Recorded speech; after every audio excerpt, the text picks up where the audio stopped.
Jadi papa saya itu sudah memurtadkan hampir 3.000 orang. 3.000 orang? 3.000 orang. Allah Akbar.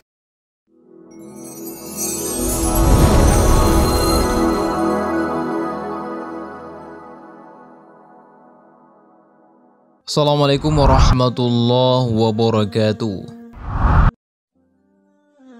Kisah pendeta yang bikin 3.000 muslim jadi murtad, namun berakhir dengan masuk Islam sempat bikin geger. Pendeta itu bernama Rudy Mulyadi.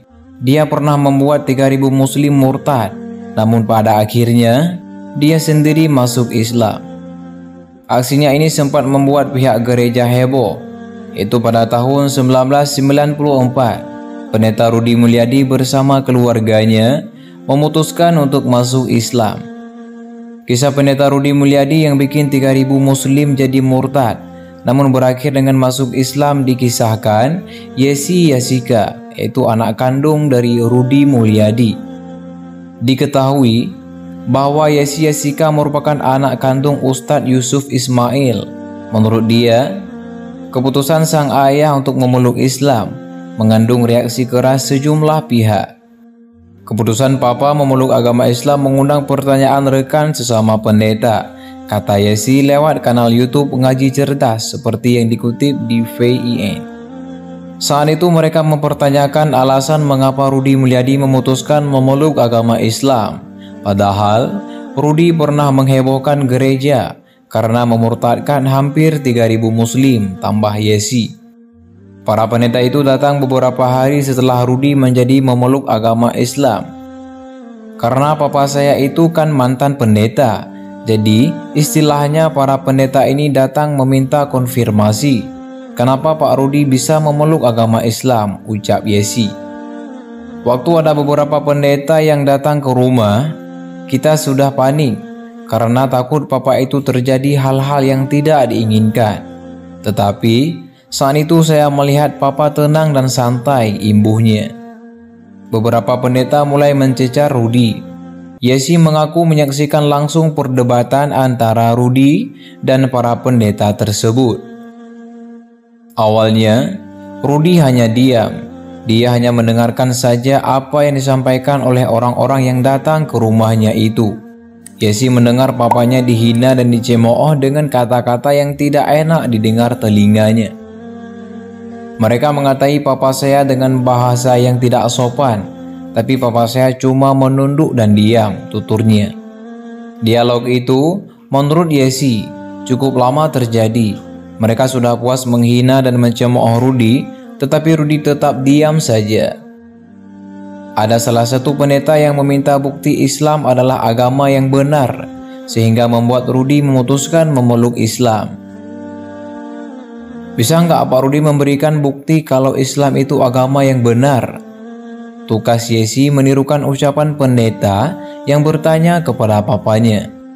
Ditanya begitu, Rudy menjawab bukti Islam adalah agama yang benar mengarah kepada hari kiamat kelak. Rudy juga menyebut Nabi Isa alaihissalam yang dianggap oleh pemeluk agama Kristen sebagai Yesus. Papa saya cuma bilang, saya akan berikan bukti, tapi tidak sekarang dan juga tidak di tempat ini. Nanti pada waktu di akhirat, saat hari kiamat tiba, terang Yesi. Rudy kembali melanjutkan perkataannya. Caranya begini, kata papa saya. Kan di agama kalian diyakini bahwa Nabi Isa yang kalian anggap Yesus itu akan datang di altar gereja dengan bernyanyi glory-glory haleluya. Kalau kami di Islam itu meyakini Nabi Isa itu adalah Nabi yang diutus oleh Allah. Rudy menyampaikan kepada pendeta bahwa Nabi Isa nanti akan turun pada hari kiamat dan akan sholat bersama umatnya di masjid. Itu kiamat nanti adalah pembuktian apakah Nabi Isa akan turun di altar gereja atau di masjid, pungkasnya. Atas jawaban tersebut, Rudy diisukan menjadi orang yang tidak waras di kalangan para pendeta.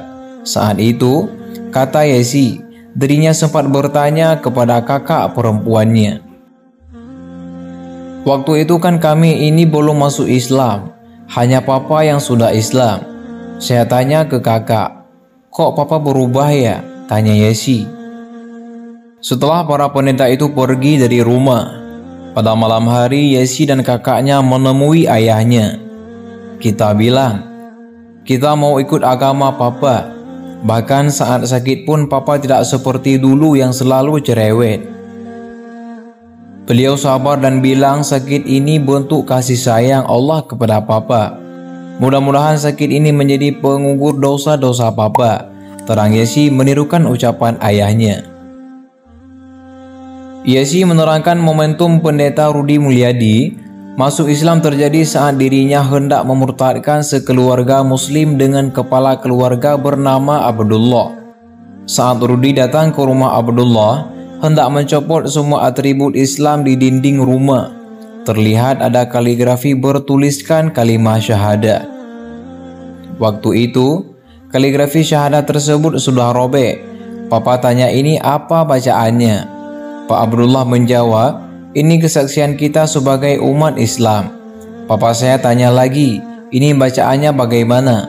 Lalu, Pak Abdullah mengucapkan, Asyhadu alla ilaha illallah wa asyhadu anna Muhammadar Rasulullah. Lanjut Yesi.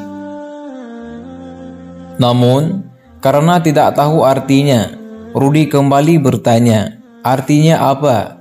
Dijawab oleh Pak Abdullah, aku bersaksi bahwa tiada Tuhan selain Allah dan Muhammad adalah utusan Allah.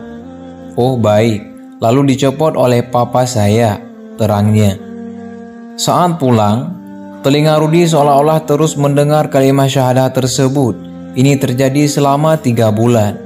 Awalnya, papa sempat berpikir apa dirinya kerasukan, tetapi kemudian papa punya pikiran, kenapa saya tidak cari tahu siapa Allah dan siapa Muhammad, jelasnya lagi. Rudi pergi ke toko buku di kawasan Kuitang, Jakarta Pusat. Dia mencari tahu Allah SWT dan Muhammad SAW melalui buku itu. Kalau tidak salah, buku yang dibeli oleh papa judulnya Kehidupan Setelah Kematian. Buku sudah dibaca sampai habis, tapi masih juga belum menemukan. Akhirnya, papa saya mempelajari Al-Quran terjemahan, Papa Yesi. Setelah selesai membaca Al-Quran, Rudi bertanya ke beberapa ustadz yang dikenalnya. Sampai akhirnya, Rudi memutuskan masuk Islam dengan mengucapkan syahadat.